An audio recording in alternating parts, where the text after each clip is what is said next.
Ground बचता है कि सक्षम पक्षकार कौन होगा। तो इसका तीसरा ग्राउंड बताता हमारा section 11 of Indian contract act कि कौन सक्षम व्यक्ति होगा जिसको कि किसी विधि के अंतर्गत निर्रहित घोषित नहीं किया गया हो। बच्चे लोग ऊपर के 2 पॉइंट तो याद रख लेते हैं लेकिन इस पॉइंट को मिस कर जाते हैं क्योंकि ये फिर लास्ट में लंबी लाइन हो जाती है तो लोग इग्नोर ही कर देते हैं। 2 शब्दों पर हाईलाइट हुआ और फिर इग्नोर कर देते हैं, कह रहे ये पता नहीं क्या लिख रखा होगा, लेकिन इसका भी इंपॉर्टेंस है। ये तीसरा ग्राउंड है जो अगर पालन है संविदा में तो हम ये कहेंगे कि संविदा सक्षम पक्षकारों द्वारा की गई है। देखो वापस से आ जाओ सेक्शन 11 पर, एक बार इसको वापस से रीड करते हैं और समझते हैं तीसरा ग्राउंड क्या बोल रहा है। सेक्शन 11 हमको क्या बता रहा है कि संविदा करने के लिए कौन सक्षम है। तो हर एक ऐसा व्यक्ति संविदा करने के लिए सक्षम है जो उस विधि के अनुसार जिसके कि वह अधीन है प्राप्य वय हो। इसको हमने देख लिया डिटेल में, जो मोहरी बीवी वगैरह केस है सारी चीजें हो गई है। फिर दूसरा, और प्राप्य वयता कैसे नापी जाएगी, इंडियन मेजोरिटी एक्ट से, यह भी हम देख चुके हैं।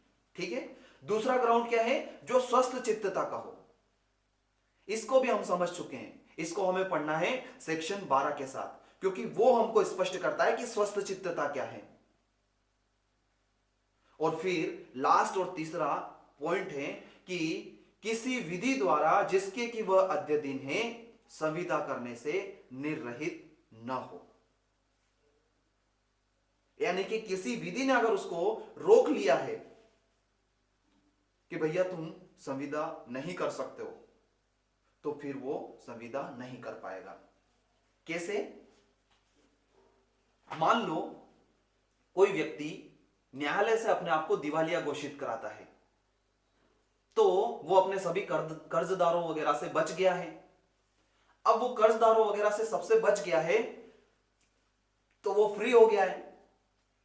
फ्री होने के बाद अब वापस से उसके अंदर नई उमंगें आए कि चलो पिछला वाला तो मैंने धोखा दे दिया, निपट गया, मैं केस वेस सब कुछ मेरे खिलाफ कुछ लगेगा नहीं क्योंकि मैं अपने आप को दिवालिया घोषित करा चुका हूं।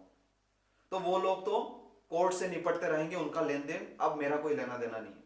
अब मैं वापस से नया कुछ करता हूं, वापस से लोगों को चूना लगाने का काम करता हूं, फिर से संविदाएं करता हूं, फिर से लोगों से कुछ ना कुछ कॉन्टेक्ट करता हूं, कुछ ना कुछ हम काम करेंगे और फिर से आगे बढ़ने की कोशिश करेंगे।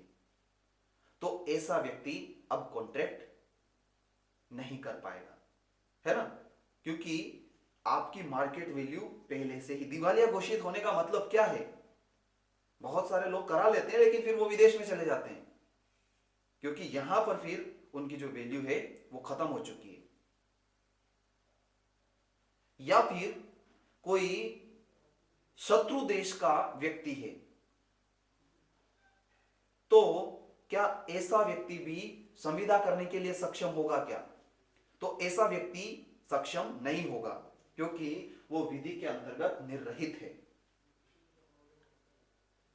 या फिर कोई एलियन एनिमी, वही शत्रु देश का नागरिक, और